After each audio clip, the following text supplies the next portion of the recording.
Hello guys and welcome to this video. I'm going to be showing you how to create Higgsfield Bimbocore image. So here is how to do it. Go to higgsfield.ai and click on the Higgsfield so section.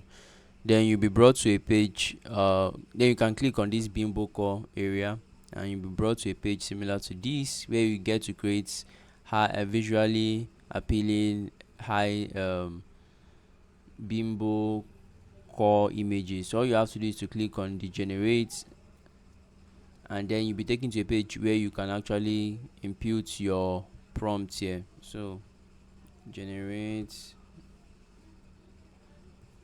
a model on a runway.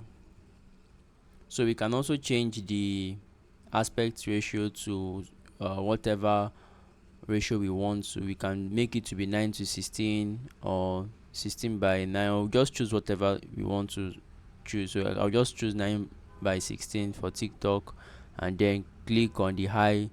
Let me change it to basic.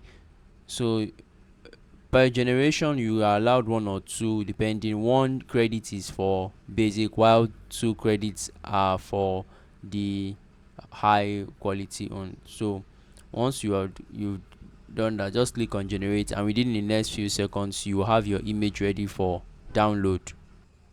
So the image has been generated, so you can see the model on a runway. So you can go ahead to download this image. You can click here to download it or even edit it for more modifications, and there you have it guys. You successfully created your hyper feminine image on Higgsfield AI. If you have any question, let me know in the comment section. I'll see you guys in the next one. Also, please subscribe to the channel as we're actively trying to grow. Thank you very much and do have a great day guys.